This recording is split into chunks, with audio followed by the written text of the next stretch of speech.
Vous êtes à l'écoute de l'émission La Victoire dans les combats spirituels, un programme du missionnaire Moïse Issois, réalisé par l'église Montagne de Prière à Kasumbalesa. Toi, à la Montagne de Prière, Dieu visitera. L'émission à l'école de la victoire dans les combats spirituels est un programme conçu pour équiper les enfants de Dieu avec les enseignements bibliques qui leur permettront de vaincre dans différentes situations de la vie courante qui relèvent du combat spirituel, afin de mener une vie de victoire contre les forces des ténèbres d'origine satanique. Bien-aimés en Christ, je vous salue au nom de notre Seigneur Jésus-Christ. Au micro, c'est votre serviteur, missionnaire Moïse Issois. Aujourd'hui, nous parlons au sujet du brisement de la malédiction ou l'annihilation de la malédiction.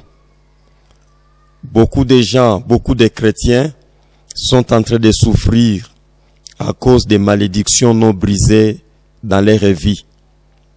Il peut arriver que tu es un chrétien, mais la malédiction n'est pas encore brisée dans ta vie. Il y a des malédictions, même une malédiction cachée dans ta vie, et cela cause problème.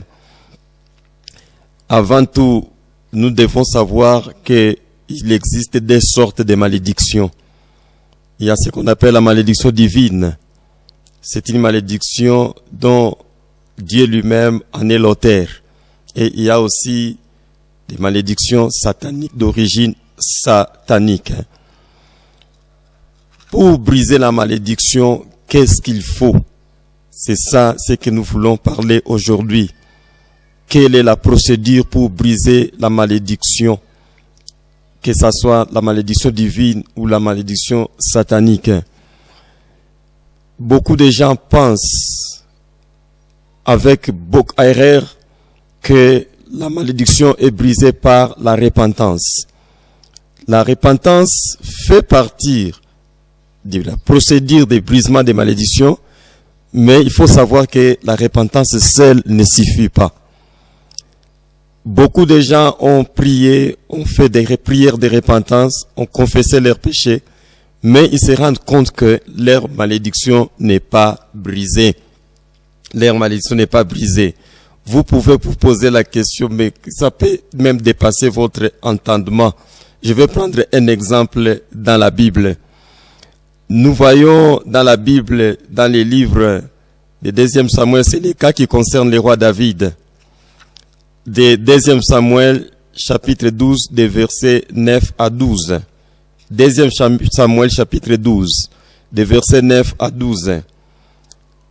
Et ce fut un jour, durant la période de la guerre contre les Ammonites, que le roi David commit le péché d'adultère avec Bathsheba et la femme d'Iri, un de ses soldats, suivi du meurtre de ces derniers.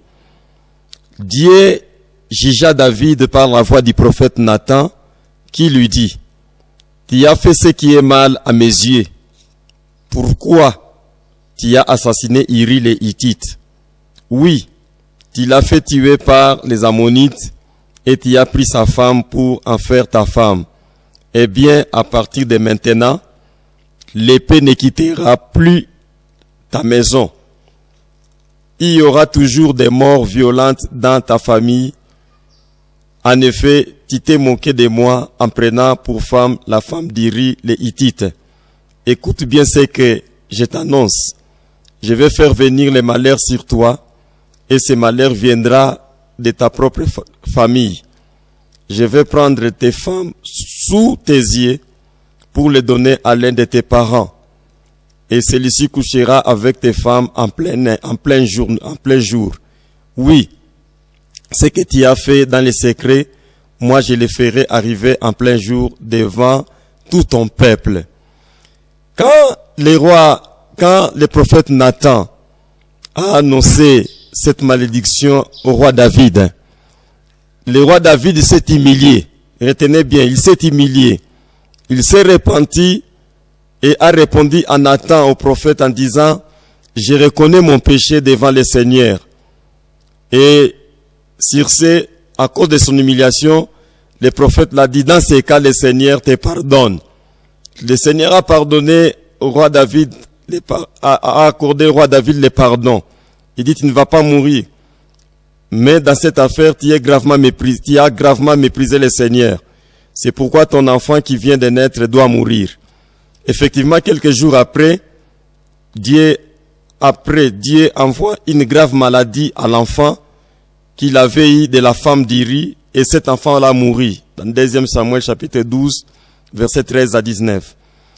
Mais, mes bien-aimés, l'enfant était mort, mais plus tard, les malheurs qu'avait prédit le prophète Nathan s'est réalisé dans la maison de David.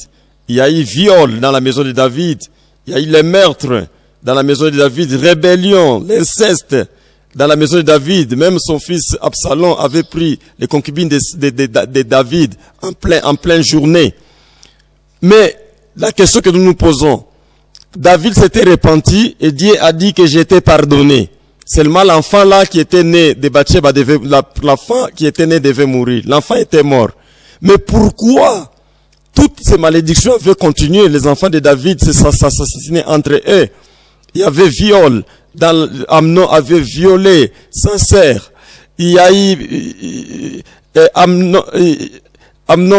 Absalom qui a fait tuer Amnon.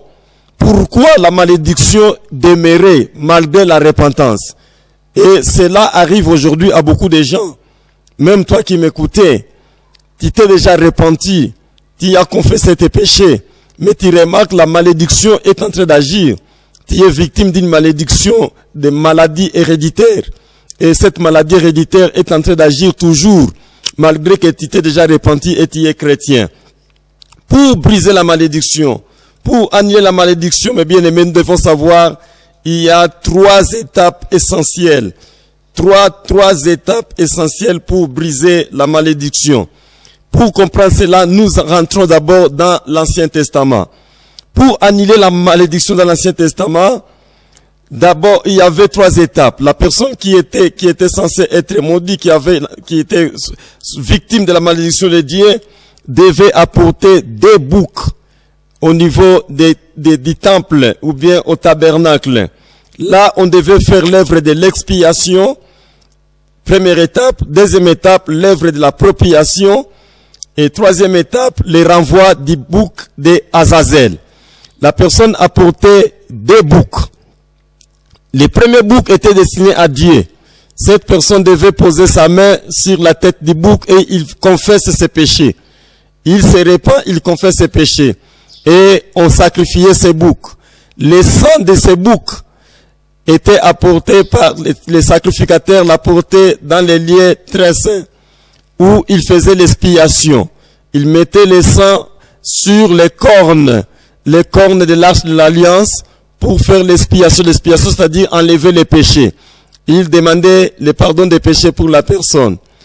Toujours avec le sang de ces boucs, ils faisaient la deuxième chose, c'est la propitiation. Là, il mettait le sang sur le propiatoire, sur la table du propiatoire.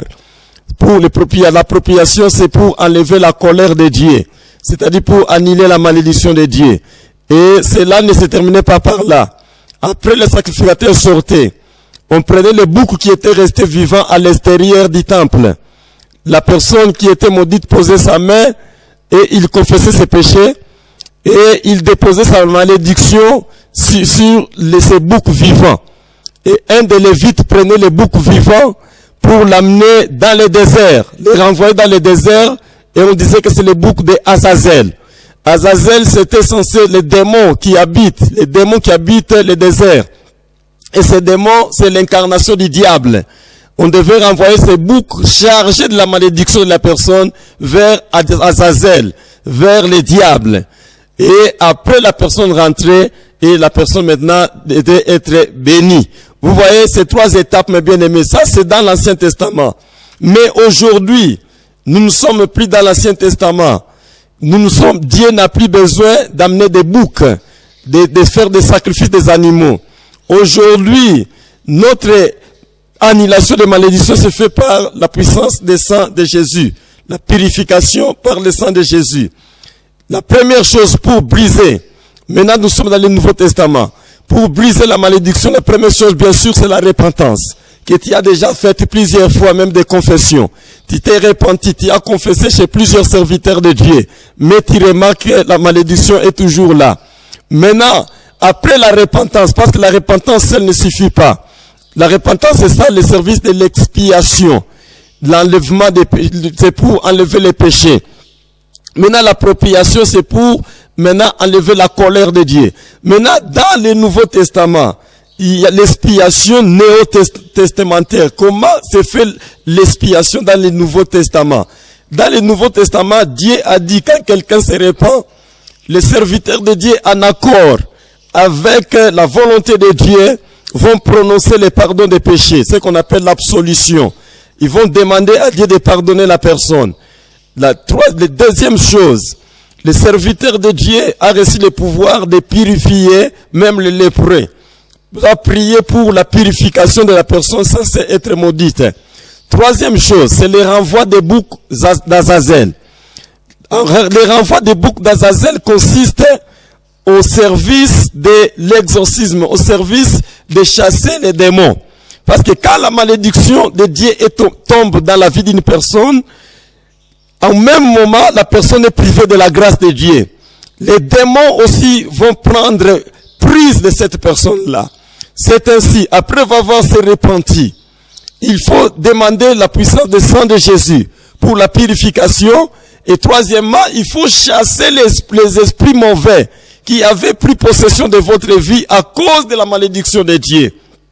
Nous voyons dans la Bible, quand Dieu avait rejeté Saül, en même moment, il y avait un mauvais esprit qui avait pris possession de Saül. C'était un démon qui avait pris possession de Saül. De la même manière, avec la malédiction de Dieu, il y a aussi les démons qui prennent prise de la vie de l'homme. C'est ainsi que la procédure pour l'annulation de la malédiction, il y a la repentance.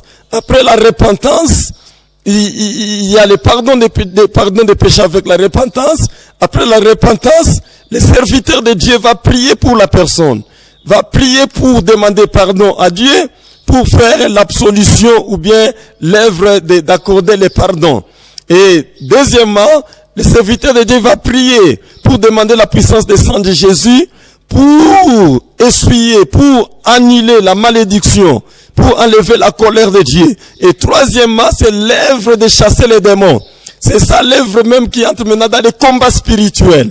Là, il faut maintenant chasser les démons qui avaient pris prise de la vie de la personne.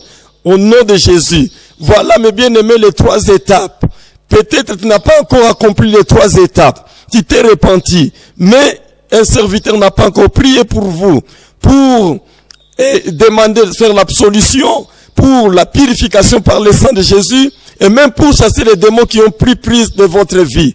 C'est pourquoi, pour terminer, aujourd'hui, je vais prier. Je vais prier pour toi, mon bien-aimé. Tu peux mettre ta main sur la tête pendant que je prie pour toi. Il y a une malédiction cachée dans ta vie.